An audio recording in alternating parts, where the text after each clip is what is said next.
A trans youth support charity has argued that under sevens should continue to be referred to the NHS Gender Clinic following plans to introduce a minimum age for treatment.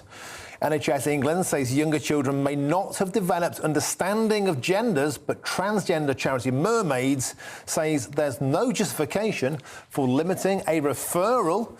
The limitation should be based on the age of their first appointment, not point of referral. Otherwise, this is delaying a child's already long waiting period further and effectively means that no one under the age of 11 will be seen by the gender service.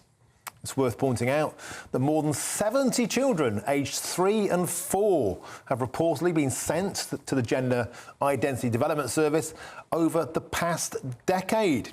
Well, let's speak to Stephanie Davies-Arai, now Director at Transgender Trend, about this. Stephanie, a lot of people are very alarmed by the fact that over 70 children aged 3 and 4 are being involved in having their gender reassigned or changed. Do you think those fears are founded? Yes, I do. At that age, it's ridiculous that any child would need to attend a gender clinic, because children are children and they will go through phases. It's not, it's not greatly uncommon for a child to believe they're the opposite sex for a while. We know from historical studies, from all the studies ever done actually, that about around 85% of those children will grow out of it during or by the end of puberty. But of course, if you block puberty, that is much less likely to happen. So the idea of but I think it's a activist created thing that now parents are thinking, oh, my child, my little boy likes playing with princesses and Barbie dolls. There's a problem. He might be trans. He might be a little girl. So that's been this idea that children have this sort of innate gender identity that overrides their biological sex. It's got no scientific backing for that concept at all. But that idea that's been pushed by activists is making parents worry more now just because their child is not conforming to stereotype. And Stephanie, when these figures first came out, there was a backlash against Mermaids, and people, I think, were rightly horrified. Preschoolers were among 382 youngsters aged 6 and under who were referred to the Gender Identity Development Service. And when the backlash came, Mermaids say, well, that should not be changed. They doubled down.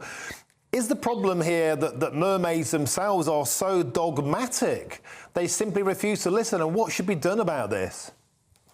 Mermaids is a political activist group. They promote the ideology of gender identity, and they believe in the gender affirmative approach, which is essentially if a boy says, I'm a girl, that you agree with him and say, yes, you are.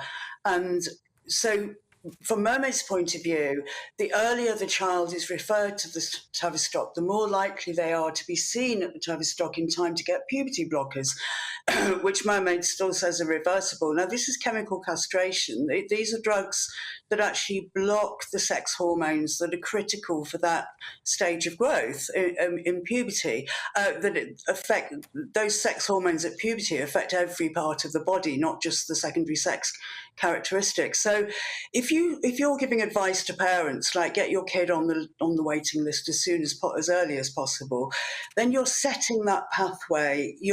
Psychologically, those parents are set on that pathway and will be communicating that to the child, that the child is right in their belief and their feelings, and that the gender journey, as they call it, is on its way. As soon as you tell that first lie, it sets in motion that progression towards that medical pathway.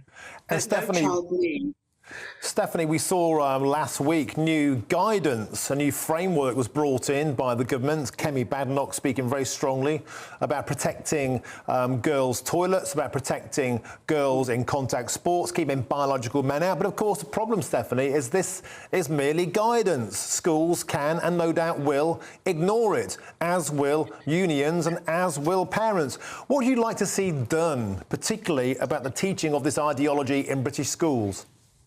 I would like gender ideology to be taken completely out of schools, because this is part of the problem, that schools now are teaching children gender identity as fact, that you're a boy or a girl based on your inner feelings and not on the biological reality of your sex.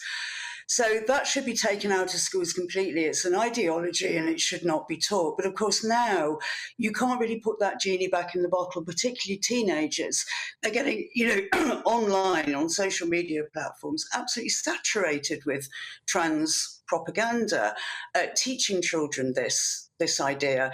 So I think you do need to actually help children in schools become critical thinkers of this sort of social media consumption of really bad and false information.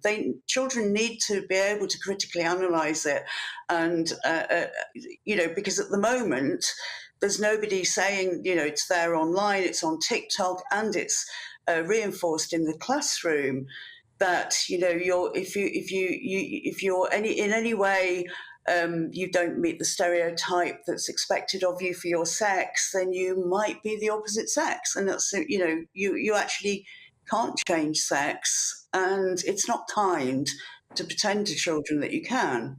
Okay, Stephanie Davies-Arai, Director at Transgender Trend, thank you for joining us on the show today and giving us a hefty dose of common sense. And Happy New Year to you.